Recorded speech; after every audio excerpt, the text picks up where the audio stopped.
No âmbito das comemorações dos 500 anos da viagem de circunnavegação de Fernão de Magalhães e durante a volta ao mundo do navio Escola Sagres, serão realizados diversos projetos ambientais, nomeadamente a monitorização do lixo marinho e dos microplásticos e o estudo da interação entre o espaço e o planeta Terra, que serão financiados pelo Fundo Ambiental. Para nos falar sobre o Fundo Ambiental e os apoios concedidos em matéria de sensibilização ambiental, chamo Alexandra Carvalho, diretora do Fundo Ambiental.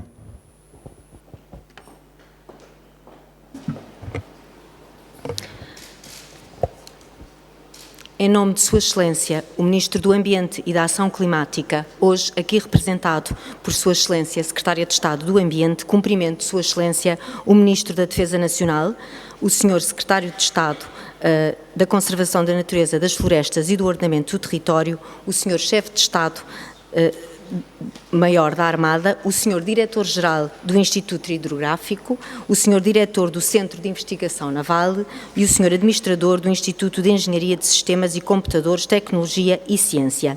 Cumprimento ainda todos os ilustres convidados e convidadas, sejam muito bem-vindos à Sala ao Século e a este Ministério. O Fundo Ambiental foi criado pelo Decreto-Lei número 42A/2016 de 12 de agosto e iniciou a sua atividade em janeiro de 2017, sucedendo aos 4 fundos anteriormente existentes: o Fundo Português de Carbono, o Fundo de Intervenção Ambiental, o Fundo de Proteção dos Recursos Hídricos e o Fundo para a Conservação da Natureza e Biodiversidade.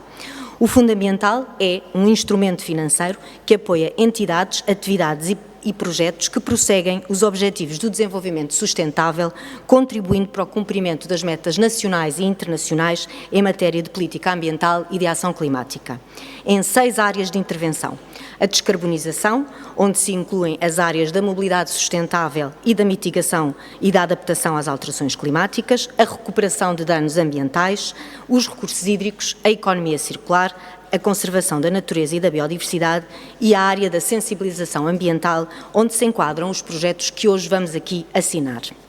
Constituem receitas deste fundo as receitas do Comércio Europeu de Licenças de Emissão e as receitas dos leilões para o setor da aviação, o montante das cobranças provenientes do imposto sobre os produtos petrolíferos, a parcela da cobrança da taxa de recursos hídricos e da taxa de gestão de resíduos e a coimas. A estimativa da despesa para o ano 2020 do Fundo Ambiental é de mais de 460 milhões. Considerando o período entre 2017 e 2020, a despesa apresenta uma taxa de crescimento anual composta superior a 50%, o que é muito positivo. A execução financeira nos últimos 3 anos deste Fundo Ambiental foi sempre superior a 95%, o que ilustra bem o nosso compromisso. Desde 2017 que o Fundo Ambiental já assinou 207 protocolos e publicou 44 avisos. Este ano de 2020 prevê-se a publicação de 15 avisos e a assinatura de 28 protocolos. Desde a gênese do Fundo Ambiental, que é a área de intervenção da sensibilização ambiental, uma das 6 que vos falei, durante os 3 anos de atividades apoiámos projetos no valor global de cerca de 7,5 milhões de euros. Através da publicação de 10 avisos dedicados exclusivamente à área da educação ambiental e a celebração de 3 protocolos. Iniciamos o ano de 2020 com este apoio a 2 projetos emblemáticos: na rota dos microplásticos e do lixo marinho e o projeto SAIL, Interações Espaço-Atmosfera-Oceano na camada limite marinha, que pelas suas características constituem laboratórios ativos na criação do conhecimento interdisciplinar em matéria de investigação dos oceanos, contribuindo para a proteção dos ecossistemas terrestres e marinhos e para a defesa do ambiente, e que estão neste momento a honrar o nosso país a bordo do navio Escola Sagres na viagem de circunnavegação enquadrada no programa das comemorações do 5º centenário da circunnavegação comandada pelo navegador português Fernão de Magalhães. O apoio do Fundo Ambiental previsto para estes 2 projetos é de 100 mil euros cada um, estando prevista uma transferência de 50% após a assinatura do protocolo e os restantes 50% transferidos mediante a apresentação de um relatório final de execução. Cabe-me, por último, agradecer mais uma vez a vossa presença neste Ministério e dizer que apoiar a transição para uma economia circular, contribuir para a valorização do território e descarbonizar a sociedade, esta é a visão que nos move e inspira, este é o compromisso consigo e com todos os portugueses. Muito obrigada pela vossa presença.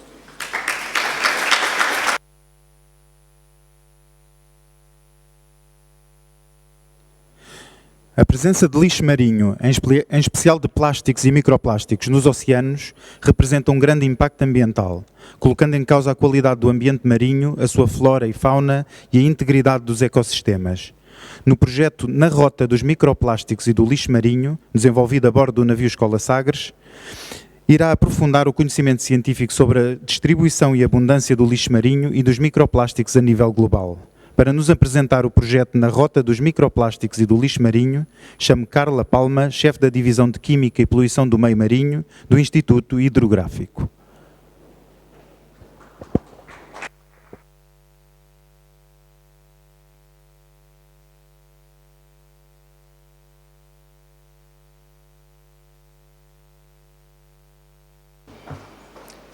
Ministro da Defesa Nacional, Srs. Secretários de Estado, Sr. Almirante-Chefe de Estado-Maior da Armada, minhas senhoras e meus senhores.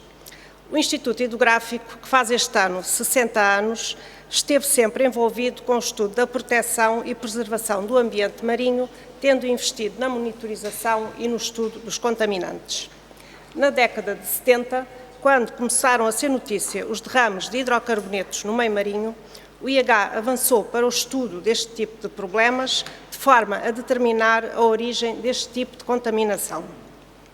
Hoje em dia, estamos ao nível de outros pares europeus na avaliação deste tipo de contaminação, que envolve a determinação de correlações entre as amostras de produto petrolífero que são derramados no oceano e as amostras da origem da contaminação, sendo que as autoridades competentes podem instruir os processos de contraordenação ou crime, consoante a situação.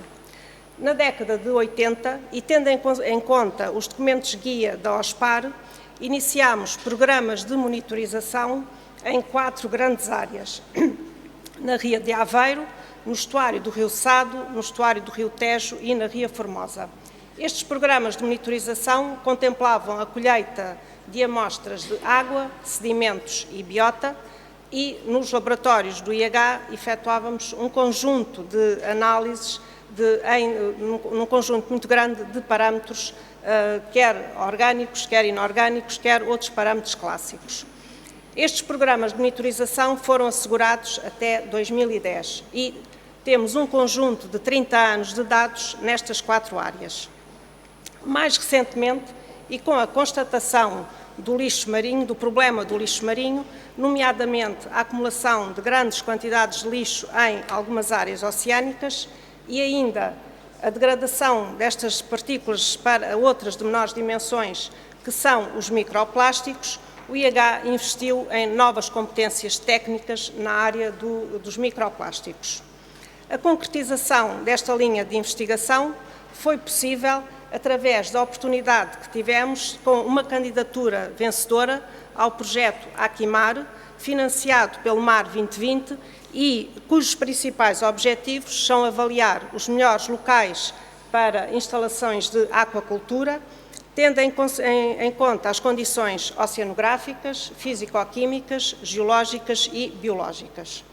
Com este projeto, iniciamos, portanto, a nossa atividade na área dos microplásticos, a presença dos microplásticos no meio marinho. Com a viagem de circunnavegação do navio Escola Sagres e tendo sido aberta a possibilidade de haver projetos de investigação associados, considerámos que era uma oportunidade única avançarmos com um projeto na área dos microplásticos, uma vez que o navio Escola vai passar por vários oceanos, áreas remotas, áreas que não fazem parte da passagem normal de navios ou de cruzeiros de investigação e, portanto, é sem dúvida uma oportunidade única. O projeto inicial, ao qual se juntou depois a Faculdade de Ciências da Universidade Nova de Lisboa, aquilo que contemplávamos era efetuar colheitas de algumas amostras ao longo de toda a viagem. O presente protocolo vem viabilizar que possamos efetuar colheitas diárias, portanto, no final vamos ter um conhecimento mais alargado dos microplásticos no meio marinho em toda a rota que o navio vai passar e, por outro lado, uma divulgação mais abrangente, quer do projeto, quer dos resultados. O trabalho, então, em que é que consiste? Vão ser efetuadas, já estão a ser efetuadas, colheitas diárias da amostra, portanto, a água oceânica é bombeada para o navio, passa por um peneiro que tem uma rede com uma malha de 50 micrómetros. O que é que isto quer dizer? Que fica retido nessa rede todas as partículas com dimensões superiores a 50 micrómetros. A seguir à bombagem, o filtro é lavado e, portanto, esse material passa todo, o peneiro é lavado e esse material passa todo para um filtro com 45 milímetros de diâmetro. Esse filtro é guardado em caixas de vidro e essas caixas depois irão chegando aos nossos laboratórios, ao Instituto Hidrográfico. No Instituto Hidrográfico, nos nossos laboratórios, vamos ter a possibilidade de fazer a contagem nesses filtros do número de partículas que estão no filtro, da dimensão dessas partículas e ainda que tipo de partículas são, ou seja, que tipo de polímero é que é, se é um polietileno, se é um polipropileno, etc. Esta análise é possível através de uma técnica que se designa como espectroscopia de infravermelho com transformada de Fourier e que tem acoplado um microscópio eletrónico que vai permitir ver a dimensão das partículas. A colheita das amostras a bordo é efetuada pelo pessoal da guarnição do navio, que esteve a receber formação de um elemento da Divisão de Química entre Tenerife e a cidade da Praia, em Cabo Verde, que teve a dar formação precisamente para a guarnição do navio poder continuar este trabalho. O projeto prevê ainda a realização, nos mesmos pontos onde estão a ser efetuadas as colheitas de amostras para microplásticos, medições de pH e vamos, portanto, aproveitar para ter alguns dados relacionados com o problema da acidificação oceânica. Os locais de colheita serão caracterizados pelas coordenadas geográficas e ainda o início e o final da bombagem da água, de modo a que estas amostras fiquem georreferenciadas. Como referi anteriormente, portanto, temos uma colaboração com a Faculdade de Ciências da Universidade Nova de Lisboa e, com esta colaboração, o projeto foi estendido ainda para a parte dos macroplásticos, ou seja, em locais onde se dê conta que há lixo flutuante, irá ser feita a contagem desse lixo flutuante também. Temos ainda a colaboração de uma aluna de doutoramento da Faculdade de Ciências da Universidade de Lisboa, cujo tema de doutoramento são os microplásticos e, portanto, vamos aproveitar dados também das amostras aqui recolhidas e o Instituto Hidrográfico é a instituição de acolhimento desta aluna. O trabalho desta aluna insere-se no âmbito da metrologia associada à classificação do tipo de polímero que nós depois analisamos no tal equipamento de espectroscopia de infravermelho. Ou seja, aquilo que se pretende verificar é com que exatidão é que nós dizemos que uma determinada partícula corresponde a um determinado polímero. Portanto, basicamente, e muito resumidamente, é este que vai ser o trabalho dela. Gostaria de sublinhar que este tipo de estudos se insere igualmente num grande objetivo do Instituto Hidrográfico, que é ser uma instituição de referência no estudo do oceano, encontrando-se já neste momento reconhecido pela Comissão Internacional de Pesos e Medidas, pelo BIPM, como instituto designado na determinação do mercúrio em amostras de sedimento marinhas e da sílica em amostras de água do mar. Por fim, não podemos esquecer que este navio é um navio-escola, é um veleiro e tem as condicionantes associadas a isso, ou seja, por isso é que o navio não vai parar para fazer a colheita das amostras e por isso é que as amostras de água estão a ser bombeadas para o convés do navio. Sendo um navio que vai atracar em diferentes portos e sendo um navio de instrução, é importante também referir que será uma boa forma de dar a conhecer os projetos nos quais o navio está envolvido a todos aqueles que estão a visitar o navio nos diferentes portos. Por outro lado, todos aqueles que, enquanto profissionais do mar, no futuro, irão assegurar a proteção do ambiente marinho. Muito obrigada pela vossa atenção.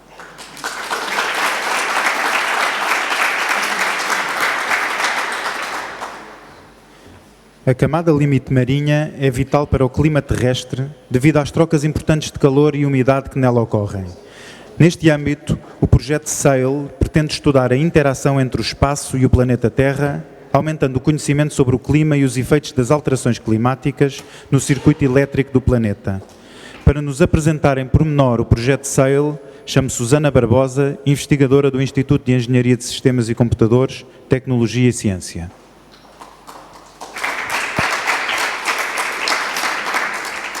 Boa tarde. Eu até vou tentar dar-vos um cheirinho, se calhar um bocadinho à cientista, espero que não, do que é o projeto SAIL. Portanto, o projeto SAIL estuda a camada limite marinha. E camada limite nós chamamos a toda a parte da atmosfera que sente a superfície. Obviamente que a maior parte do planeta, a superfície não é terra, é mar. E, portanto, a camada limite marinha é particularmente importante. Apesar de ser muito importante, é muito difícil de observar diretamente, particularmente a atmosfera, e, portanto, quando surgiu a oportunidade da viagem de circunnavegação na Sagres, ficou claro para mim que a camada limite marinha seria um dos objetivos interessantes. E nós resolvemos focar o nosso estudo na parte da eletricidade atmosférica, porque, por um lado, tem uma grande relevância climática e, por outro lado, é muito difícil, é dos poucos parâmetros que é mais fácil medir no mar do que em terra. Eu acho que muita gente associa a eletricidade atmosférica às tempestades e às descargas elétricas, e é verdade, mas o que muita gente não sabe é que nós, mesmo nestas condições de bom tempo, há sempre um campo elétrico no planeta Terra. Ele é criado pelas tempestades que ocorrem no planeta, ocorrem a cada instante no planeta todo, ocorrem cerca de 1000 tempestades. E são estas tempestades, que ocorrem principalmente na zona do Equador, que criam uma grande diferença potencial entre a parte superior da atmosfera, a ionosfera e a superfície. E devido a essa grande diferença potencial, nós temos uma corrente, que até nós chamamos de corrente de bom tempo, portanto nós neste momento estamos sob a ação de um campo elétrico, e que depende de dois fatores principais, a parte da condutividade do ar. Depende do número de íons, número de partículas carregadas que nós temos na atmosfera, e isso é formado pela radiação que vem do espaço, particularmente radiação cósmica e do Sol, que interage com as moléculas que há no ar e cria essas partículas carregadas. E por outro lado, pelos aerossóis, pelas pequenas partículas que existem no ar, e que também afetam, portanto, ligam-se aos aerossóis e reduzem a condutividade. Portanto, quando nós estamos a falar de interações espaço, atmosfera, oceano, estamos mesmo a falar de processos complexos e de interações que são importantes para o clima e que, em geral, e que são muito importantes para os modelos climáticos atuais, e uma das grandes fontes de incertezas ainda é os aerossóis. Porque, consoante a concentração, o número e a dimensão dos aerossóis, tanto podemos absorver radiação como refletir. E é esse equilíbrio radiativo que os nossos modelos ainda não conseguem muito bem, precisamente porque nós não conhecemos os aerossóis. Portanto, o campo elétrico é um parâmetro importante e, curiosamente, e se calhar foi isso que me fez ligar o campo elétrico ao Sagres, é que o campo elétrico foi descoberto por um navio, uma série de expedições oceanográficas que ocorreram no início do século XX, portanto, entre 1909 e 1929. No início do século foi quando se descobriu a radioatividade, o magnetismo, a eletricidade, eram todas coisas muito importantes. E, portanto, estas expedições foram feitas, neste caso, para medir o campo magnético. Por acaso mediu-se o campo elétrico e descobriu-se uma coisa muito interessante. Nós, quando medimos temperatura, por exemplo, nós esperamos um máximo ao meio-dia local, portanto, o máximo da temperatura depende do sítio onde é medido. Mas no caso do campo elétrico, depois de uma série de viagens em diferentes pontos do mundo, descobriu-se que o máximo era sempre às 19 UTC, que é aquela curva que eu mostro ali no meio, independentemente do local onde se media. Quando se descobriu isto, pensou-se, isto não é um parâmetro local, como a temperatura, que depende de onde é que está o Sol, isto é uma coisa global. Demorou algum tempo e só nos anos 60 é que se fez uma estatística do número de descargas elétricas que há no planeta, em função da hora, e descobriu-se que a maior parte delas ocorrem precisamente às 19 UTC. E há uma razão física muito fácil para isso. Estas tempestades costumam ocorrer na zona do Equador e resultam da diferença de temperatura entre o mar e a Terra. A Terra demora muito mais a arrefecer. E, portanto, às 19 UTC é quando o fim da tarde na América, África do Sul, e havia uma razão. Portanto, por incrível que pareça, nós continuamos a usar estes dados de 1909.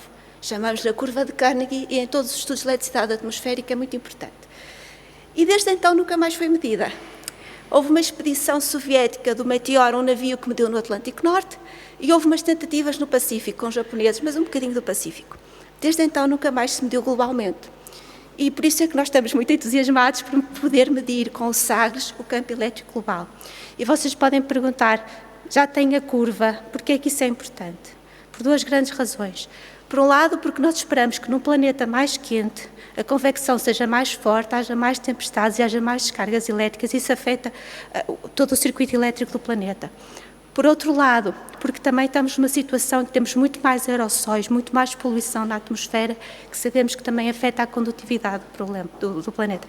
Portanto, tudo isto são razões, esta curva é muito importante, mas é muito difícil de medir em terra, precisamente porque temos muitas aerossóis. Eu tenho um sensor destes no terraço do INESC no Porto, mas eu meço um sinal, os aerossóis dos carros, nós vemos a hora de ponta na cidade, e por isso é que é muito difícil e vamos fazê-lo no Sagres. O sistema de monitorização do céu tem uma forte componente atmosférica, tem também uma componente oceanográfica de medirmos variáveis no mar e tem, obviamente, um sistema de informático para a gestão de todos os dados e recolha de informação. O que nós temos em termos de equipamento, portanto, isto eu lamento que não se perceba muito bem, mas é um dos mastros, é o mastro da Mesena do Sagres, onde nós temos a maior parte dos nossos equipamentos.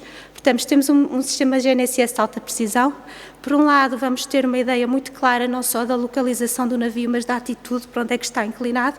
E, por outro lado, vai-nos permitir fazer estudos sobre o próprio sistema de posicionamento, porque nós vamos passar por diferentes sítios, vamos apanhar o Galileu, o sistema chinês, e, portanto, vamos poder ver, e como estamos a fazer medidas atmosféricas, vamos também ver efeitos, por exemplo, da ionosfera no próprio sistema GNSS. Portanto, além de suporte ao projeto, tem outros objetivos.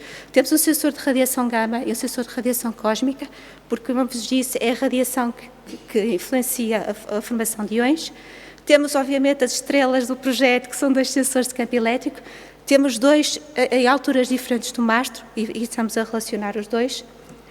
Temos um sensor de radiação solar, portanto, vemos a radiação solar que nos chega e a radiação solar que é refletida. E temos um sensor de visibilidade meteorológica, porque isto nos dá a transparência da atmosfera. E, finalmente, um contador de íons que nos conta o número de partículas carregadas e a mobilidade delas. Eu devo dizer que eu tenho algum orgulho nesse sistema. Eu não sou engenheira, portanto, não fui eu que o montei, eu só digo o que é que eu quero e os meus colegas fizeram um trabalho fantástico, mas tenho um particular orgulho neste sistema, porque eu acho que nem em terra temos um sistema destes, muito menos num navio. Porque, digamos, a parte interessante aqui é que juntamos sensores de áreas diferentes e que não são muito comuns, mesmo numa estação meteorológica em terra. Portanto, isto é muito bom em termos de sistema de monitorização. Depois, a parte oceanográfica, nós chamamos um towfish, um peixe rebocado, portanto, é uma espécie de submarino que tem lá dentro diferentes sensores, os sensores habituais oceanográficos, CTD, temos pH, oxigênio, clorofila dissolvida, temos um hidrofone. Portanto, estão a ver aqui o cabo. Este peixe é tirado de borda fora do Sagres e depois é rebocado e vai fazendo as medidas e também já está a funcionar. Infelizmente só funcionou desde Rio de Janeiro, mas agora está a funcionar direitinho. E depois temos uma componente de amostras biológicas, porque a bordo da Sagres pesca-se. E, portanto, não se pesca para o projeto, pesca-se para a guarnição. E, dado que os peixes são pescados, nós temos formação, portanto, eu não, os colegas biólogos do projeto, e ensinaram como recolher amostras. Vamos recolher os otólitos, o trato gastrointestinal dos peixes. Está tudo a ser congelado e preservado para depois fazer análise de DNA em laboratório. Portanto, isto é o que eu chamo uma amostragem ocasional. Nós, nesta tirada de Cabo Verde a Rio de Janeiro, pescou-se 3 peixes num dia e mais nada. Mas, portanto, são os que aparecem na imagem, mas tem uma componente, é um projeto bastante multidisciplinar. Bom, devo dizer que isto para mim é quase tudo novo, porque eu conheço mais ou menos os resultados em terra, nunca tinha visto resultados no mar. E só os resultados que nós temos, por exemplo, de radioatividade, são fantásticos, porque nós conseguimos olhar para os dados e ver quando é que o navio chegou à terra, quando é que o navio se afastou. Portanto, e depois é uma coisa que nós sabemos, por exemplo, que a radiação cósmica é muito mais baixa no oceano, porque quando chegamos à Terra temos a radioatividade terrestre, mas nunca tínhamos visto.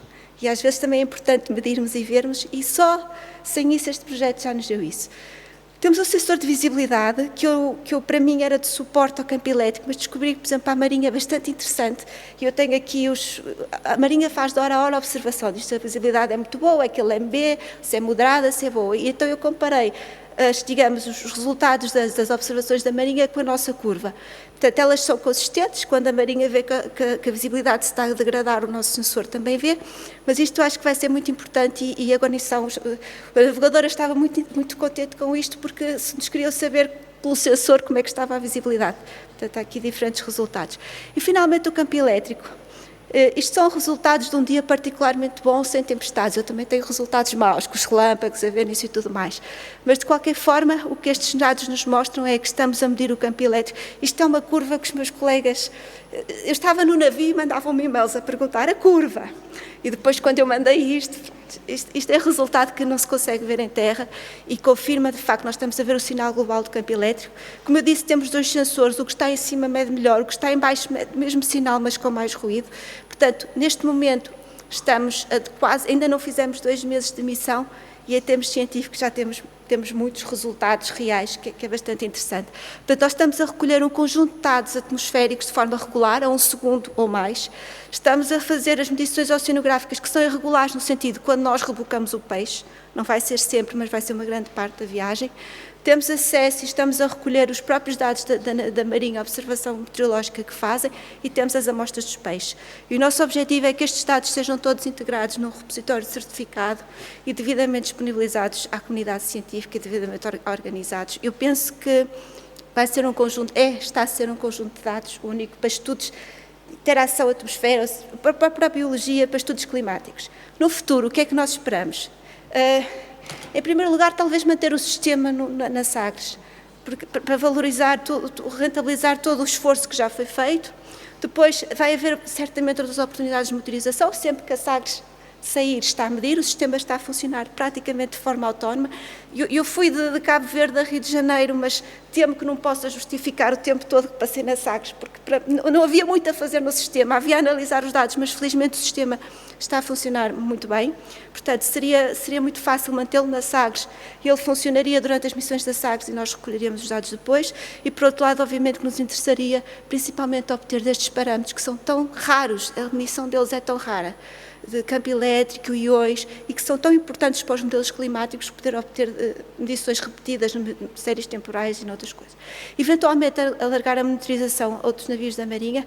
Como eu tentei dizer muito rapidamente, a camada limite é bastante importante. É uma das maiores fontes de incerteza que temos nos modelos atuais, portanto, para o conhecimento científico é importante. Depois, como eu percebi, por exemplo, no caso da visibilidade, os dados são de interesse não só para a Marinha, como toda a informação que nós recolhermos, quer atmosférica e que permita melhorar os modelos, quer oceanográfica, pode ser importante para diferentes aplicações civis. Tudo o que é feito na água e que necessita de informação meteorológica ou de correntes ou de ventos beneficiaria deste tipo de medidas. E é só.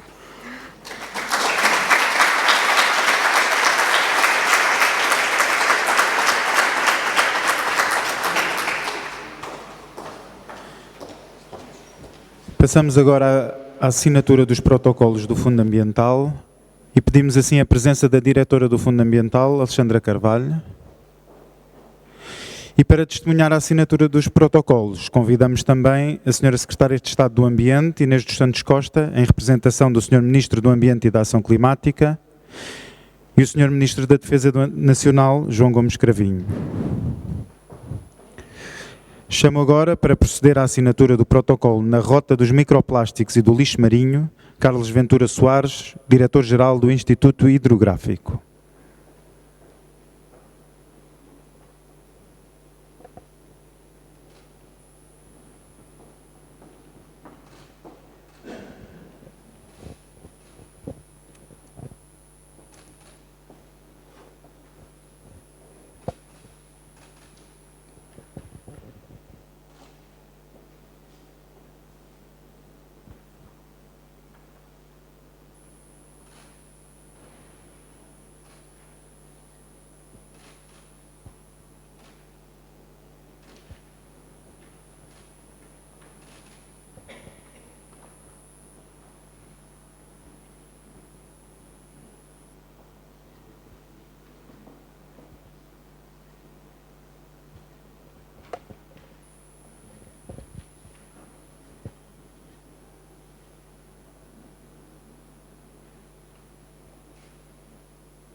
E agora, para a assinatura do protocolo SAIL, Chamo Jorge Lourenço Gorricha, diretor do Centro de Investigação Naval, e Rui Carlos Oliveira, administrador do Instituto de Engenharia de Sistemas e Computadores, Tecnologia e Ciência.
O Ministério da Defesa Nacional tem sido exemplar na incorporação dos objetivos ambientais na sua atividade. Através dos protocolos hoje assinados, assume mais uma vez um papel relevante na execução de projetos que permitem aumentar o conhecimento do impacto das nossas ações no oceano. Tem agora a palavra o Sr. Ministro da Defesa Nacional, João Gomes Cravinho.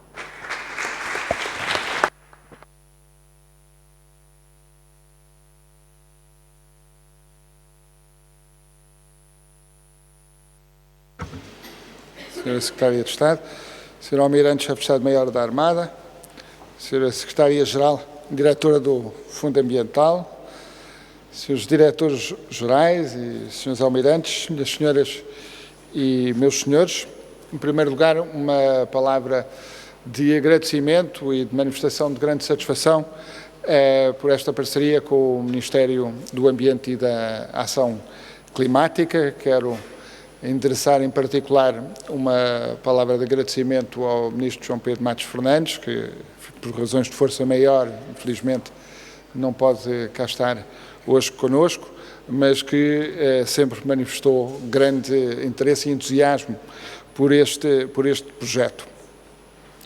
Esta viagem da Sagres, que proporciona a oportunidade de cá estarmos hoje, proporciona a oportunidade de termos estas experiências realizadas a bordo.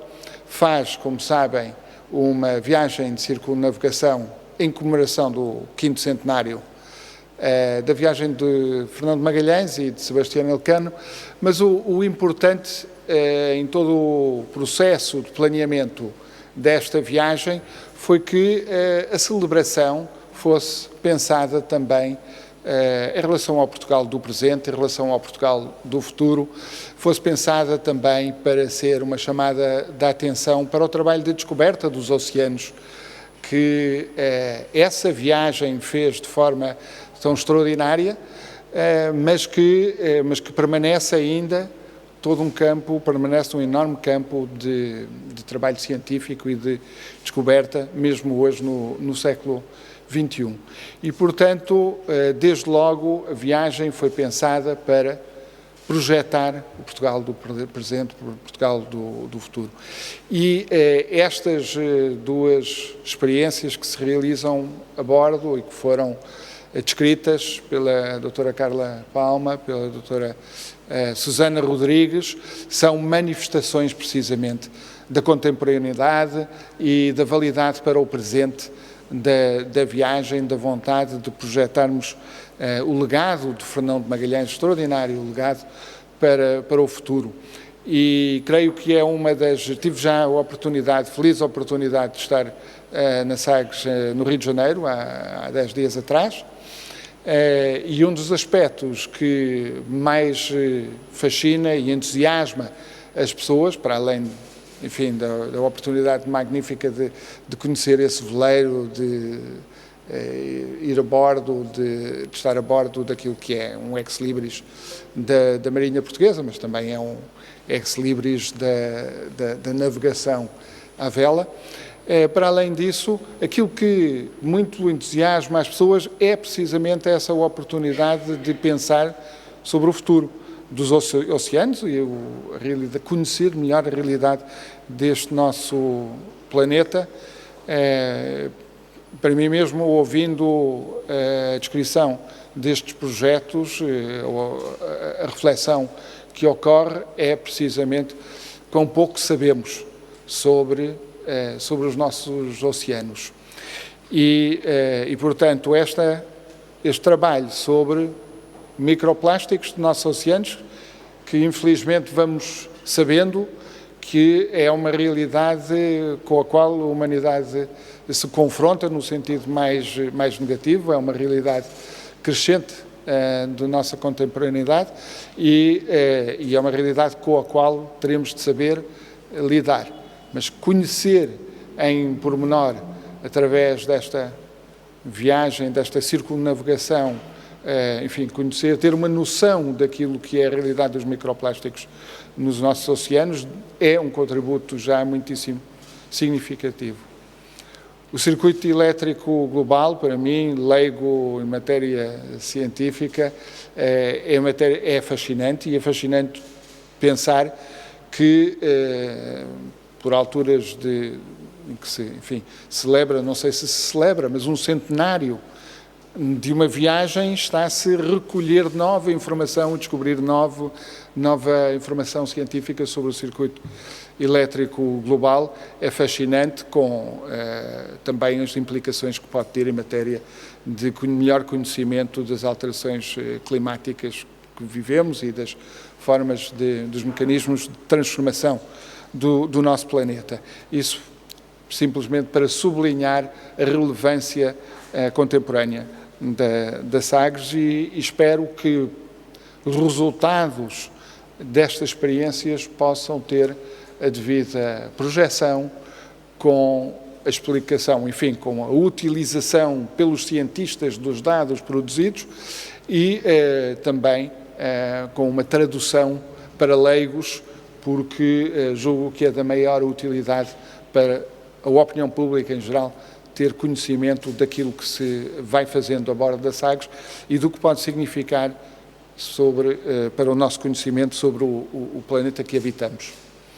Quero deixar aqui uma palavra de grande apreço também pelo trabalho do Instituto Hidrográfico, Laboratório de Estado, inserido na Marinha, que ao longo dos tempos esteve sempre na vanguarda do conhecimento sobre os nossos oceanos e que assim continua, aliás, com inovações agora, como é o caso do desenvolvimento do Centro Geometoc, um centro de excelência, ou em vias de vir a ser um centro de excelência da NATO para o conhecimento geoespacial, meteorológico e oceanográfico e, portanto, um local onde se produz do conhecimento mais avançado para os países membros da NATO e que também está aqui muito presente, como não podia deixar de estar na viagem de circunnavegação, em particular com esta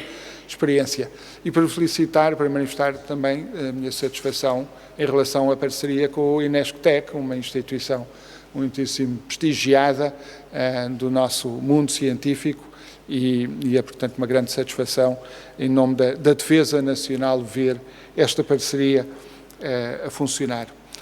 No âmbito da Defesa Nacional, das Forças Armadas, há uma consciência cada vez mais acentuada da necessidade de pensarmos em termos ambientais, pensarmos em termos das consequências das alterações climáticas para a nossa atuação e também, naturalmente, à nossa escala modesta, pensarmos sobre aquilo que nós próprios podemos fazer em termos de ação ambiental.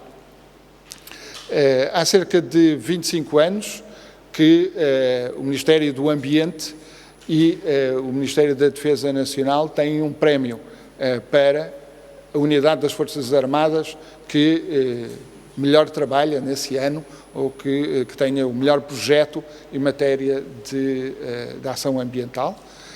Este ano que passou, 2019, o prémio foi para a Direção de Faróis, da Autoridade Marítima Nacional. Creio que em abril teremos a cerimónia para a entrega do prémio.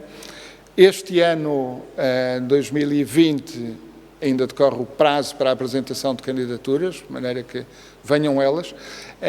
O prémio foi inovador quando foi criado, portanto, 25 anos atrás, numa altura em que esta matéria, a ação ambiental, ainda não se percebia bem qual poderia ser a relação com a defesa. Hoje em dia não é preciso explicar a ninguém, mas na altura criou-se e hoje é uma referência importante para o Ministério da Defesa Nacional, para as múltiplas unidades das Forças Armadas que se esmeram procurando desenvolver projetos relevantes no âmbito deste prémio. E, portanto, tem sido, digamos, uma iniciativa de êxito e uma manifestação da parceria que já leva 2 décadas e meia com o Ministério do Ambiente. E isto é muitíssimo natural que pensemos cada vez mais em matéria ambiental e em matéria de alterações climáticas. Nas Forças Armadas, na Defesa Nacional, a nossa obrigação é pensar sobre e preparar-nos para as ameaças que vão evoluindo, que vão mudando ao longo dos tempos. Hoje em dia, e isto era algo que não se pensava seguramente há 25 anos atrás, quando se começou o prémio, hoje em dia nós temos no âmbito das alterações climáticas ameaças ainda algo difusas, de contornos ainda pouco esclarecidos, mas que claramente surgem no horizonte. São ameaças que vão desde fenómenos extremos em termos de climáticos, uma maior intensidade de fenómenos extremos, até a problemáticas associadas à intensificação de conflitos em diversas partes do mundo em função de mudanças climáticas que alteram as circunstâncias em que povos vivem, para não falar de subida dos oceanos, etc. Portanto, para as Forças Armadas, obrigatoriamente, é preciso pensar em termos de consequências das alterações climáticas. Ora, a particularidade que aqui surge é que não é fácil pensar na forma como se podem utilizar os instrumentos das Forças Armadas para corresponder às alterações climáticas. Não é com o equipamento sofisticado que as Forças Armadas podem utilizar que se podem contrariar tornados ou ciclones e, portanto, essa parte é complicada. No entanto, evidentemente que as Forças Armadas estão muitíssimo bem equipadas, mais do que qualquer outra instância que nós temos no nosso país, para acorrer a populações que precisem de apoio em função dos ciclones. Por outro lado, nós temos na nossa vizinhança um pouco mais afastada, estou a pensar em particular na partes de África, no Sahel, temos áreas geográficas sem dúvida afetadas já e com tendência para se acentuar essa realidade pela temática das alterações climáticas e alguns países de quem somos particularmente próximos, países de expressão portuguesa, que estão na linha da frente de alterações climáticas.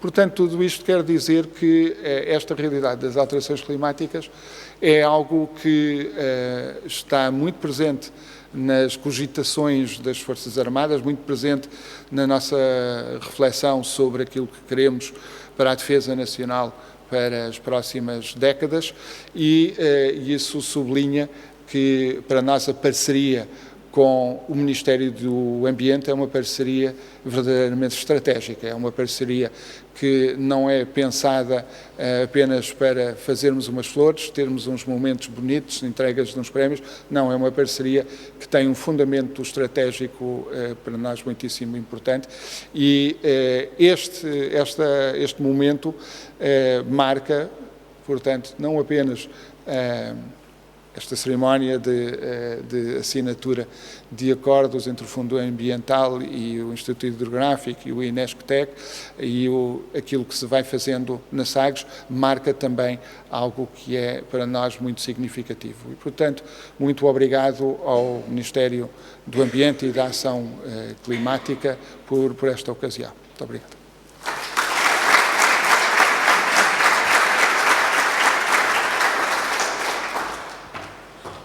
As alterações climáticas têm vindo a ser identificadas como uma das maiores ameaças ambientais, sociais e económicas que o planeta enfrenta na atualidade, sendo Portugal um dos países europeus que mais sofre com este flagelo. Nesta medida, os projetos ambientais a realizar a bordo do navio Escola Sagres irão conduzir a um aumento do conhecimento científico sobre as alterações climáticas e sobre o impacto dos microplásticos no oceano, contribuindo assim para a prossecução dos Objetivos do Desenvolvimento Sustentável. Para encerrar a cerimónia de hoje, vai usar da palavra a Sra. Secretária de Estado do Ambiente, Inês dos Santos Costa, em representação do Sr. Ministro do Ambiente e da Ação Climática.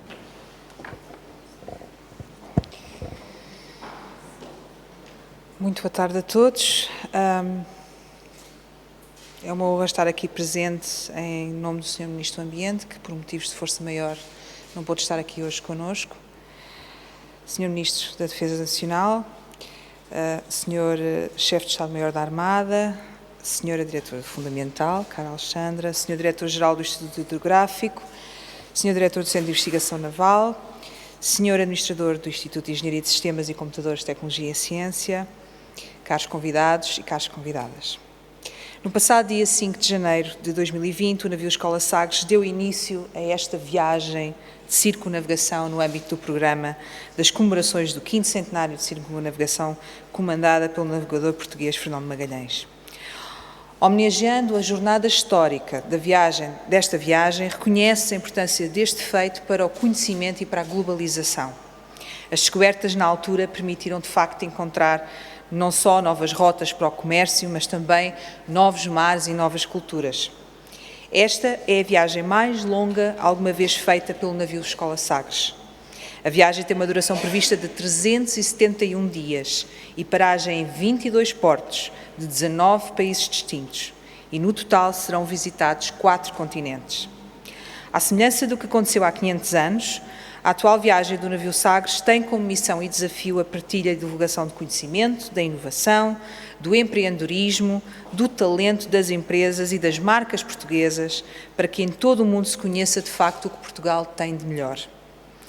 Além destas iniciativas de diplomacia económica, científica e cultural, a viagem representa uma verdadeira janela de oportunidades para realizar estudos relacionados com as temáticas que estão em cima da mesa, como seja o ambiente e as alterações climáticas, funcionando também como uma chamada de atenção e de mobilização internacional em torno destes temas.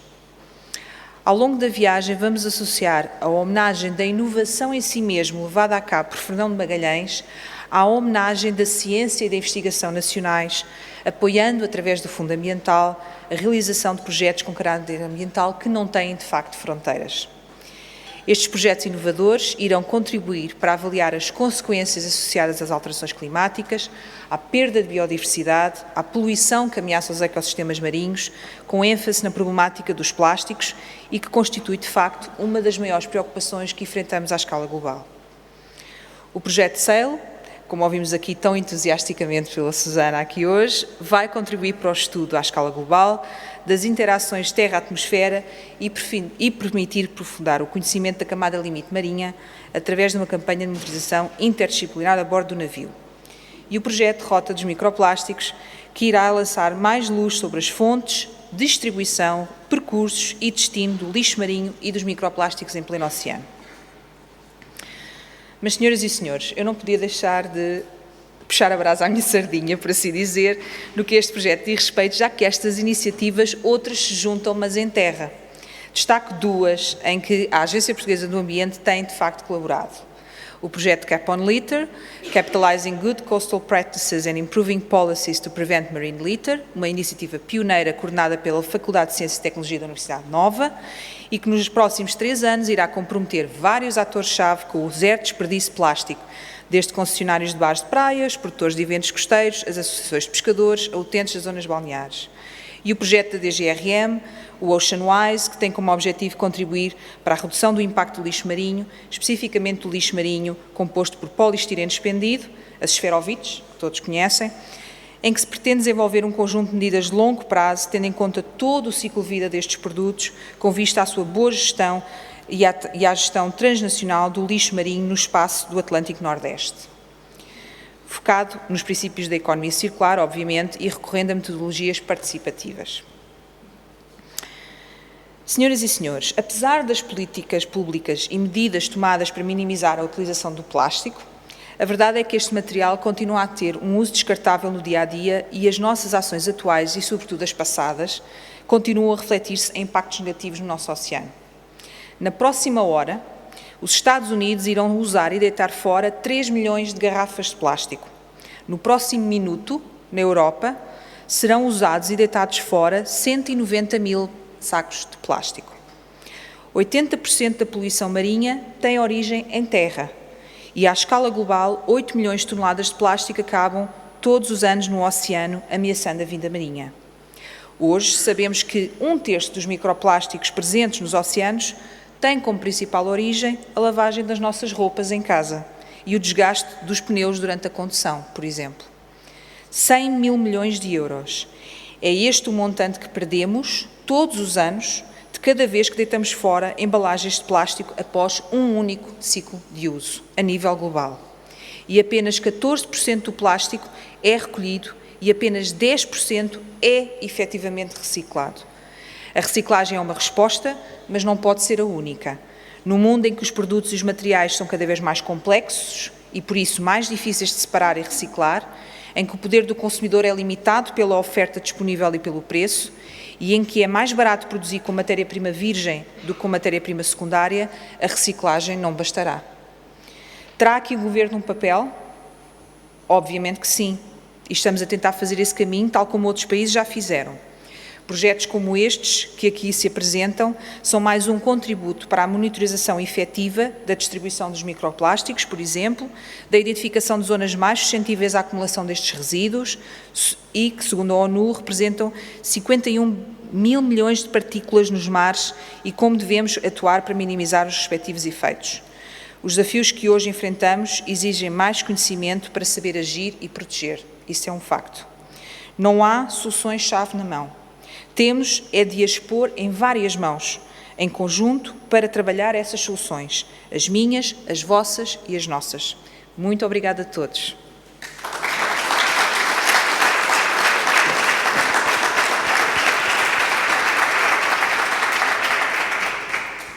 Em nome do Sr. Ministro do Ambiente e da Ação Climática e do Sr. Ministro da Defesa Nacional, damos por encerrada a cerimónia.